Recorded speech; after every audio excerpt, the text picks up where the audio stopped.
Rabbi इश्रह ली सदरी व यस्सिर ली अमरी वहलुल उक़दतम मिन लिसानी यफ़क़हू क़ौली।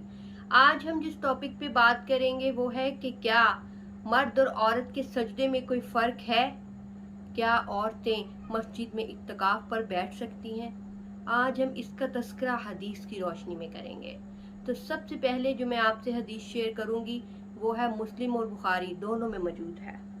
हज़रत इब्ने अब्बास रज़ी अल्लाह अन्हा बयान करते हैं कि रसूल अल्लाह सल्लल्लाहु अलैहि वसल्लम ने फरमाया कि मुझे 7 अज़ा यानी पेशानी, दोनों हाथों का, दोनों घुटने, दोनों पाँव की उंगलियों के किनारों पर सजदा करने का हुक्म हुआ। मतलब इसकी तफसीर में बताया गया कि दोनों पाँव के पंजे, दोनों घुटने, दोनों हाथ और उसके बाद पेशानी और नाक को एक गिना गया। तो इन 7 अज़ा पे मुझे सजदा करने का हुक्म हुआ।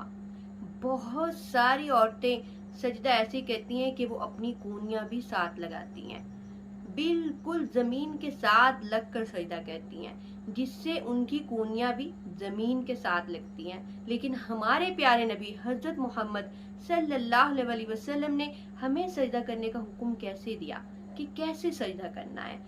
आप सल्लल्लाहु अलैहि वसल्लम ने फरमाया कि जिस तरीके से तुमने मुझे नमाज पढ़ते देखा इसी तरीके से तुम लोग पढ़ो। तो कितनी वाज़ेह हदीस है।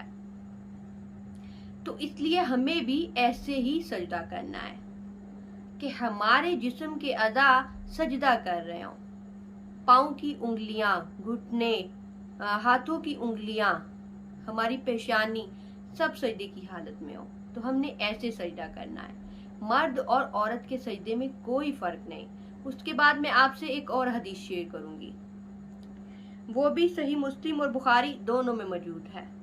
अबू हुरैरा बयान करते हैं कि रसूल अल्लाह सल्लल्लाहु अलैहि वसल्लम ने फरमाया, जब तुम में से कोई सजदा करे तो वो हाथों से पहले घुटने लगाकर ऊंट की तरह ना बैठ जाए, वो घुटनों से पहले अपने हाथ नीचे लगाए। मतलब आपने पहले घुटने नहीं लगाने। अक्सर लोग ऐसा करते हैं ना कि जब बैठते हैं तो पहले घुटने लगा देते हैं और उसके बाद हाथ लगाते हैं। तो आप सल्लल्लाहु अलैहि वसल्लम ने हमें ऐसे बैठने से मना फरमाया, ऐसे सजदा करने से मना फरमाया कि ऊंट की तरह ना बैठ जाओ, बल्कि आपने पहले अपने हाथ लगाने हैं और उसके बाद घुटने लगाने हैं। उसके बाद मैं एक और हदीस आपसे शेयर करूंगी।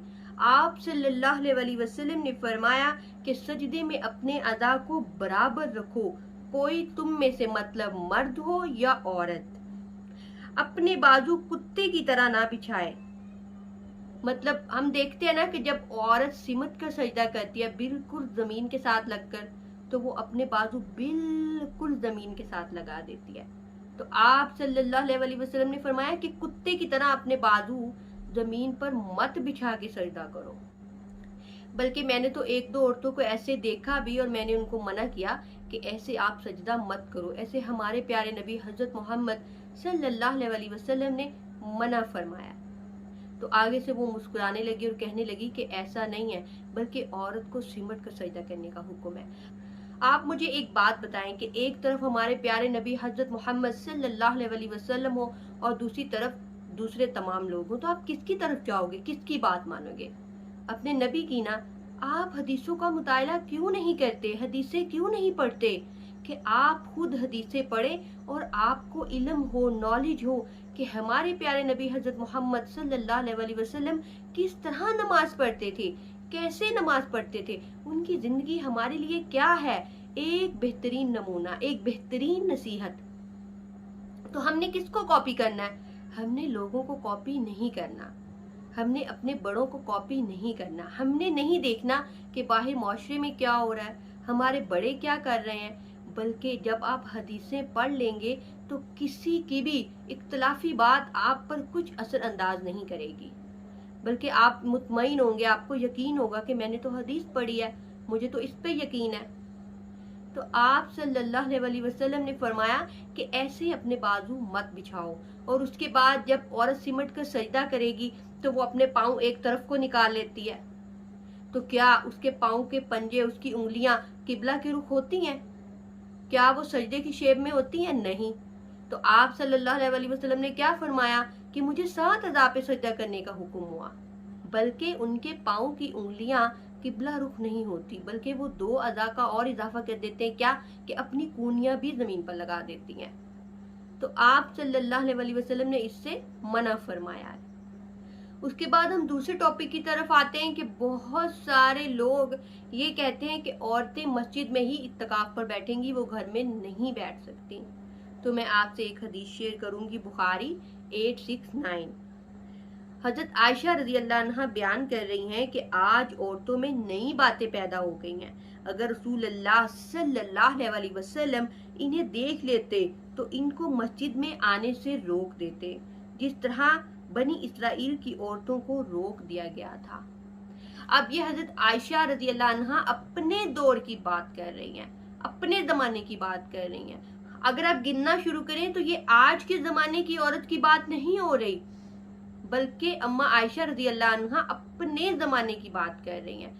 वो आप सल्लल्लाहु अलैहि वसल्लम के जाने के बाद 47 साल इस दुनिया में रही, और वो क्या फरमा रही हैं, औरतों की हालत देखकर, उनकी कंडीशन देखकर क्या कह रही हैं कि आप सल्लल्लाहु अलैहि वसल्लम जिंदा होते तो औरतों को मस्जिद में जाने से रोक देते। अब मिजाज रसूल सल्लल्लाहु अलैहि वसल्लम से सबसे ज्यादा कौन समझ सकता है, कौन जानता होगा? ज़ाहिरी बात है कि उनकी बीवियां। तो हजरत आयशा क्या बयान कर रही हैं, फिर उसके बाद मैं आपसे एक और हदीस शेयर करूंगी 1060। रसूल अल्लाह सल्लल्लाहु अलैहि वसल्लम ने हमें फरमाया कि जब तुम में से कोई मस्जिद में जाए तो वो खुशबू ना लगाए। अब बहुत सारे लोग ऐसे हैं कि वो कहते हैं कि चेहरे का पर्दा नहीं है, मतलब अपना चेहरा औरत खोल सकती है। आप मुझे ये बताएं कि खुशबू ज्यादा मुतासिर करती है या चेहरा? तो जब खुशबू लगाने से मना कर दिया गया है, बल्कि उसका चेहरा ज्यादा मुतासिर करता है खुशबू की निस्बत। उसके बाद मैं एक अहम हदीस आपसे शेयर करूंगी 1062। रसूल अल्लाह सल्लल्लाहु अलैहि वसल्लम ने फरमाया कि अपनी खवातीन को मस्जिद में आने से मना ना करो, जबकि इनके घर की नमाज इनके लिए ज्यादा बेहतर है। कितनी वाज़िह हदीस है। मस्जिद में जाने से मना ना करो, मतलब कि वो समझती थी कि शायद मस्जिद में पढ़ना ज्यादा अफजल है, लेकिन रसूल अल्लाह सल्लल्लाहु अलैहि वसल्लम क्या फरमा रहे हैं कि उनके लिए घर की नमाज ज्यादा बेहतर है। तो मस्जिद में इत्तिकाफ पर कैसे बैठ सकती हैं जबकि उनके लिए घर की नमाज ज्यादा बेहतर है? जब तक आपको 100% यकीन ना हो कि आप वहां पर सेव हैं तो आप नहीं बैठ सकती। कैसे? आजकल मोबाइल का फितना, कैमरे का गलत इस्तेमाल, ये किस तरह तूफान की तरह बरपा है हम पर। हम नहीं जानते अगर वहां पर कैमरे फिट हुए हो। फिर हर किसी के पास आजकल अपना मोबाइल है, तो कोई दूसरी औरत की तस्वीरें बना ले। जब तक मोबाइल का फितना और कैमरे का फितना हम पर बरपा है तो ये मुमकिन नहीं। जब तक आपको 100% यकीन ना हो तो आप मस्जिद में भी नहीं बैठ सकती। जो हक बात मैंने आप तक पहुंचाई, अल्लाह ताला इसे आपके दिलों में उतारे और हमें दुनिया और आखिरत दोनों में कामयाबियां नसीब करे और हमें जहन्नुम के अजाब से महफूज रखे। आमीन।